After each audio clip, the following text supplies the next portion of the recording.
হাসনাত আব্দুল্লাহর বিরুদ্ধে রুমিন Farhana limit cross করেছেন। দর্শক আপনারা দেখতে পাচ্ছেন হাসনাত আব্দুল্লাহকে কিভাবে গ্রেফতার করে নিয়ে যাচ্ছে এবং রুমিন ফারহানার মামলায় কিন্তু এই অবস্থা হচ্ছে। আপনারা দেখতে রুমিন ফারহানা বলেছেন হাসনাত আব্দুল্লাহ ফকিন্নির বাচ্চা।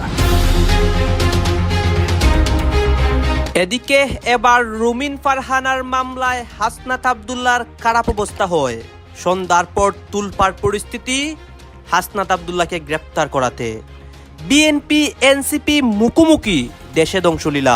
বরাবর দেখা গিয়েছে ভারতের শত্রু দেশের তালিকায় অবশ্যই রয়েছে বাংলাদেশের নাম অন্তর্ভুক্ত করেছে ভারত।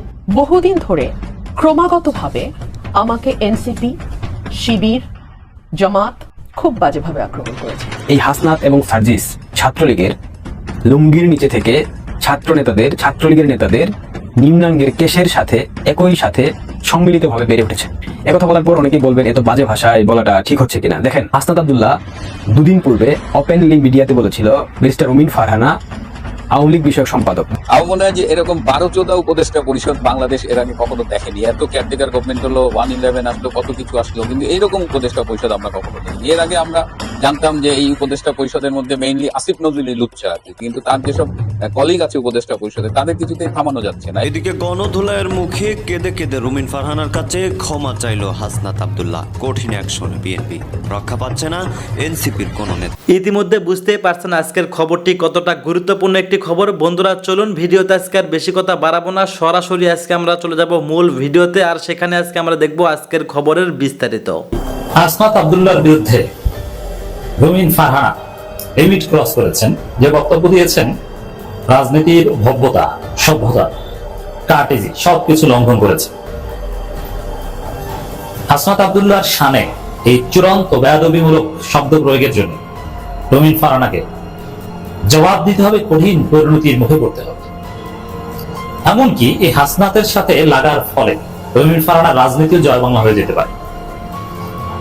দর্শক, রুমিন ফারহানার খবর আছে, জাস্ট এতটুকুই বললাম, আমরা জবাব দিব। আসুন আপনারা সবাই রুমিন ফারহানার বিরুদ্ধে সোচ্চার হন। এই রুমিন ফারহানাদের, এই আওয়ামী বীর্যে যাদের জন্ম, এদেরকে ছাড় দেওয়ার কোনো সুযোগ নেই। আমি ধন্যবাদ জানাই বিএনপির একাংশকে যারা এই রুমিন ফারহানার বিরুদ্ধে সোচ্চার হয়েছে।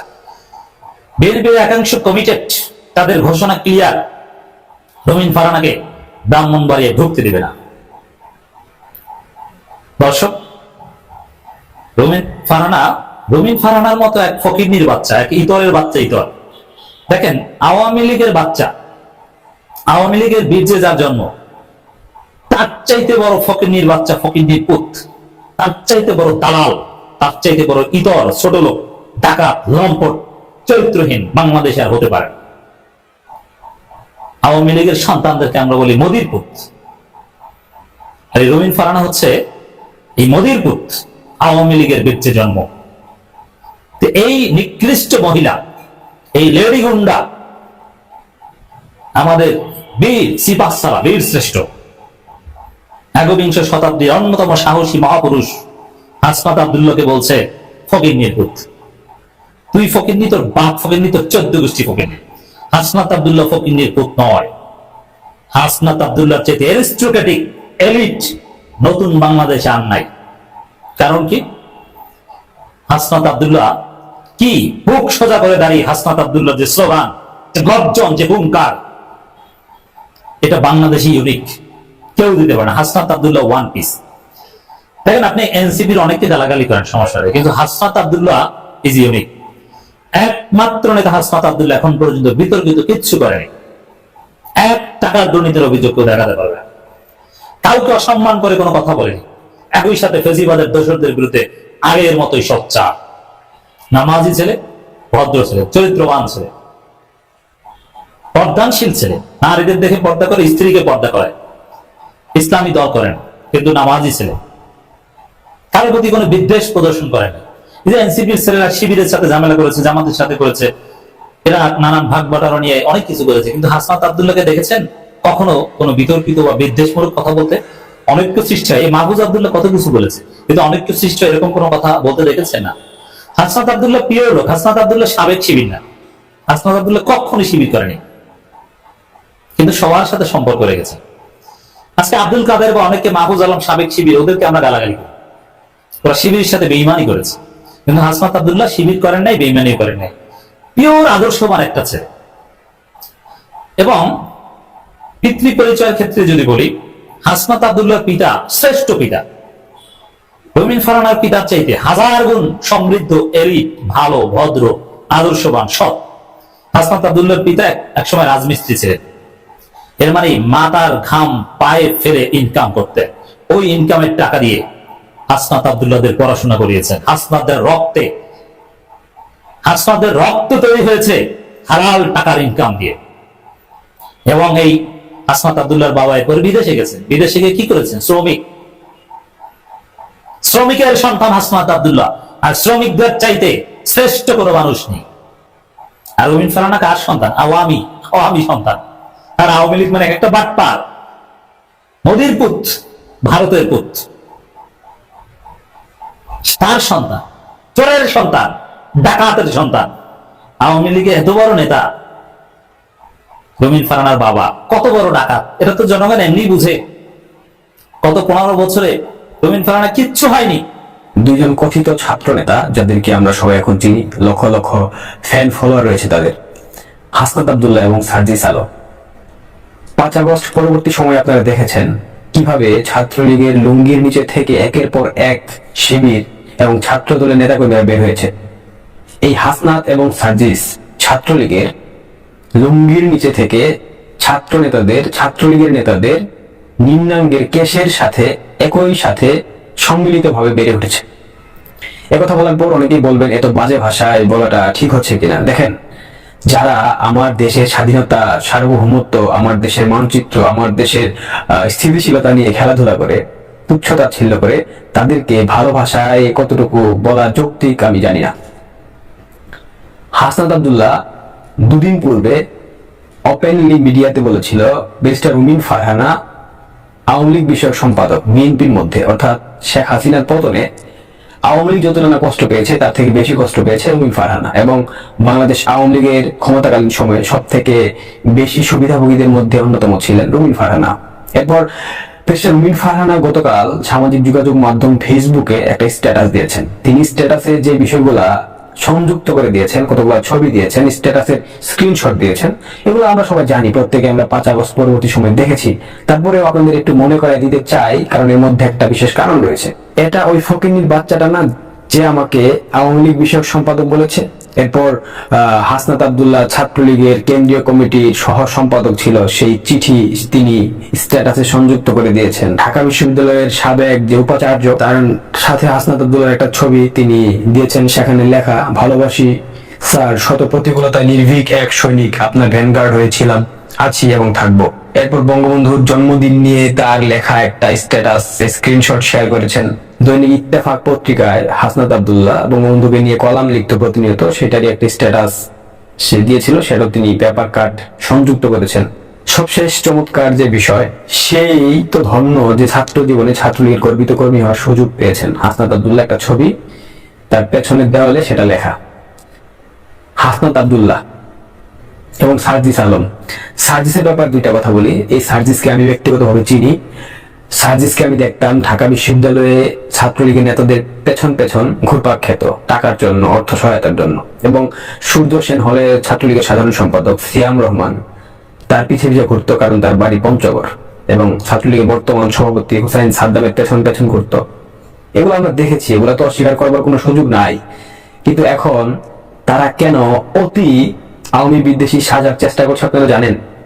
অনেকেই জানেন, অনেকেই আমার কথার সাথে দ্বিমত পোষণ করতে পারেন। দেখেন, ওদের গায়ে ছাত্রলীগের একটা ট্যাগ ছিল এবং আছে, ওরা ছাত্রলীগ থেকে এসেছে। যদিও তারা লুঙ্গির নিচে লুকিয়ে ছিল, নিম্নাঙ্গের কেশের সাথে বড় হয়েছে, বাট তাদের গায়ে কিন্তু ছাত্রলীগের একটা ট্যাগ আছে।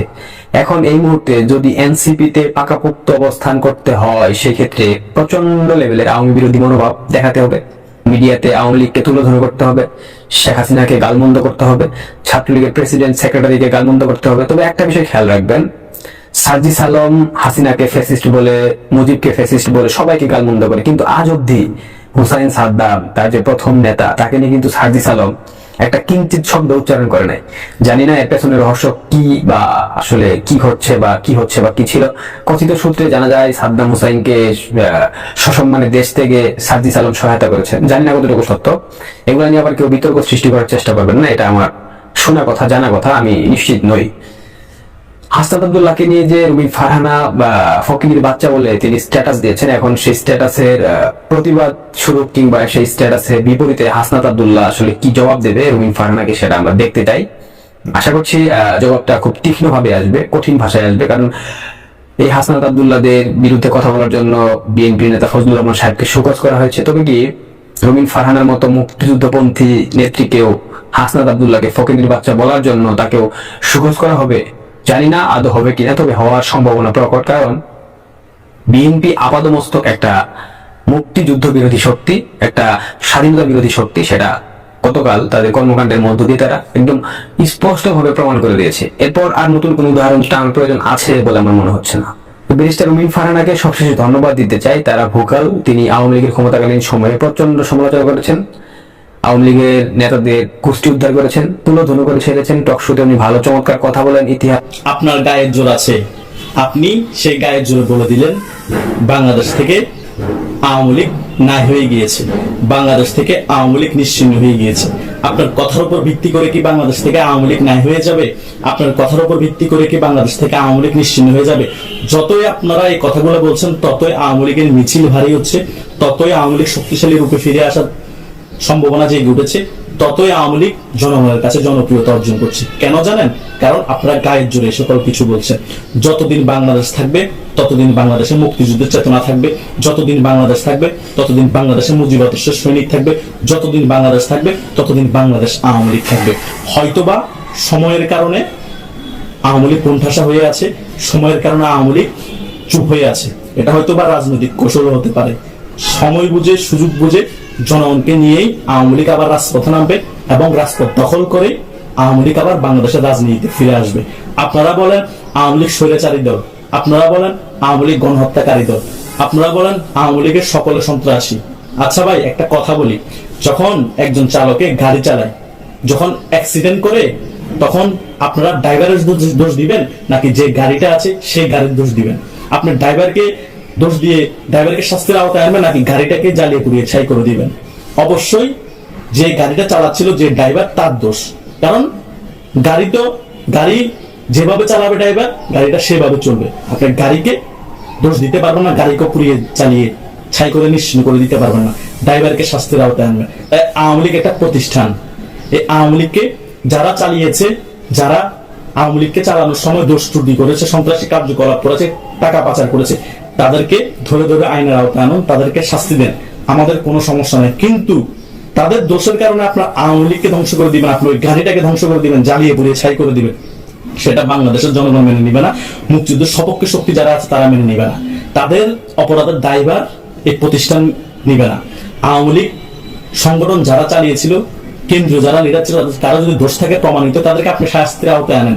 তাদেরকে আপনারা শাস্তির আওতায় না আনে তাদের থেকে টাকা খেয়ে আতাত করে বিদেশ পালিয়ে যেতে সাহায্য করবেন, আবার পরবর্তীতে বলবেন এই আওয়ামী লীগের দোষর, ওই আওয়ামী লীগের দোষর, আওয়ামী লীগের সকলের সন্ত্রাস, তাদেরকে আইনের আওতায় আনা হবে। আপনারা আইনের আওতায় না এনে তাদের থেকে টাকা খেয়ে বিদেশ পালিয়ে যেতে কেন সাহায্য করেছেন? 600 জন যে সকল লোক সেনা প্রধানের নিয়ন্ত্রণে ছিল, সেনা প্রধান তাদেরকে আশ্রয় দিয়েছে, তারা কারা? তারা তো আমরা তো ভয় পাই। আমি কিন্তু এর ভাগের মতো ডরাই, আমি না, আমাদের টিমের সবাই তার ভাগের মতো ডরাই, কারণ মানে সে অন্যরকম মানুষ ভাই। সে ক্যামেরার ভিতরে একরকম, ক্যামেরার বাইরে খুব ডেঞ্জারাস একটা লোক। তারা কিন্তু সবাই ভয় পায়। ইউটিউব ইন্ডাস্ট্রিতে একটা টাইমে তার সবাই ভাগের মতো ভয় পাইতো, সবাই তার অফিসে আগাইতেছে। যারা আমরা টিমে যারা মানে ছাত্র আন্দোলনের সময় তার বিপক্ষে চলে গেছিলাম, তার বেল্টের বাড়ি আমার বেশি কেউ খায়নি, বেল্ট খুলে আমার কুত্তার মতো হয়তো তার মাথা তারা ঢুকছে যে রাই কি কারো লাগা কিছু কইয়া লাইনি। হ্যাঁ, রাইটা আবার একটু দম দিতে কেমনি বড় একটা মেয়েটার সামনে হয়তো ফোন টোন দিলে আমি একটু ডরাই যাই। আমি তো ডরাই, আসলে আমি কিন্তু ভয় পাই। হঠাৎ একদিন রাইতে আমি নোয়াখালী 10:30 11টার দিকে হঠাৎ একটা ভিডিও কল, তো এটা দিয়ে তল বাইরে কামড়ি জ্বালা, এতদিন পর হঠাৎ কল দিয়ে কি জানি কি কয়। নিশ্চয়ই দেখেছেন, ইতিহাস একটা কথা বলে যে পৃথিবীতে মির্জাফর হয় সবসময় কাছের লোকেরা, যাদের সাথে আপনার ভালো সম্পর্ক আছে, যাদের কাছে আপনি হয়তো আপনার অনেক কিছু তথ্য শেয়ার করছেন, বেশিরভাগ সময় ওই কাছের মানুষগুলো আপনাকে বাস দেয়। দেখেন তৌহিদ আফ্রিদি কতটা ভয়ঙ্কর, কতটা খারাপ ইতিমধ্যে আমরা জানি। তবে অন্যদের জন্য তৌহিদ আফ্রিদি যতটা ভয়ঙ্কর খারাপ, রাহির জন্য এই যে রাহি আজকে যে জায়গাটা অর্জন করছে এটা তৌহিদ আফ্রিদির দেওয়া। তবে রাহির বক্তব্য থেকে নতুন করে সামনে এসেছে একটা নাম, সেই নামটা কার? ভিপি নুরের। গতকালকে যখন ভিপি নুরের সহযোগী রাশেদ একটা বক্তব্য দিয়েছিল যে তৌহিদ আফ্রিদিকে গ্রেপ্তারের নিন্দা জানিয়েছেন, কেন যে এই মার্ডার মামলায় কেন তাকে গ্রেপ্তার করা হলো, এরপর পরই ভিপি নুর একটা স্ট্যাটাস দিয়েছেন। সেই স্ট্যাটাসকে আবার কাউন্টার করেছেন সাংবাদিক ইলিয়াস। কেঁচো করতে সাপ না, সাপের বাচ্চা কাচ্চা বের হচ্ছে যে 5 আগস্ট পরবর্তী সময় তৌহিদ আফ্রিদি যাদের ভরসায় উসলাইতো এদের মধ্যে কারা কারা কানেক্টেড নাম উঠে এসেছে ভিপি নুরের। কারণ রাহি বলছিল যে ভিপি নুরের সাথে কি বলা হয়েছে, আফ্রিদি রাহিকে কথা বলাই দিয়েছিল যে আগামী দিনের প্রধানমন্ত্রী হইতে পারে সালনাই ... আচ্ছা যাই হোক, এরপরে আমরা দেখলাম যে ভিপি নুর তিনি একটা স্ট্যাটাস দিয়েছেন যে জনকণ্ঠ দখলের ন্যায় মাই টিভি দখলেও সুপরিকল্পিতভাবে কিছু ব্যক্তি পরস্পর যোগসাজশে মাই টিভির চেয়ারম্যান নাসিরউদ্দিন সাথী এবং তার ছেলে তৌহিদ আফ্রিদিকে গ্রেপ্তার করিয়েছে। এতদিন তারা নগদ 5 কোটি কিংবা শেয়ার লিখে নেওয়ার দেন দরবার করেছে। সমঝোতা মেনে নিতে ডিজিটাল এবং ফিজিক্যাল মবের মাধ্যমে প্রশাসনের উপর চাপ সৃষ্টি করে তৌহিদ আফ্রিদি এবং তার বাবাকে গ্রেপ্তার করিয়েছে। দেখেন আফ্রিদির বিরুদ্ধে যে মামলাটা হয়েছে, আমি আমার প্রত্যেকটা ভিডিওতে বলছি এই মামলাটা বেসিক্যালি একটা ভুয়া মামলা। মানে আফ্রিদি এবং তার বাবাকে এই মামলায় কানেক্টিভিটিটা এটা একটা ভুয়া কানেক্টিভিটি, কারণ বাদীর বক্তব্য অলরেডি আমরা আফ্রিদির আইনজীবীর মাধ্যমে শুনেছি। কিন্তু এখন ভিপি নুরের যে অবস্থানটা, এই অবস্থানটা বরাবরই মানে মোট কথা আমরা যদি বলতে। ধন্যবাদ প্রিয় দর্শকবৃন্দ, আমাদের ফুল ভিডিওটি দেখার জন্য আপনাকে জানাই অসংখ্য ধন্যবাদ। তো বন্ধুরা, আজকের এই নিউজটি দেখে আপনাদের কি মতামত অবশ্যই কমেন্ট বক্সে কমেন্ট করতে ভুলবেন না। আর হ্যাঁ, এমন নিত্য নতুন আপডেট খবর সবার আগে পেতে চাইলে এখনই আমাদের এই পিচ্চি সাকিব ইউটিউব চ্যানেলটি সাবস্ক্রাইব করুন। ধন্যবাদ।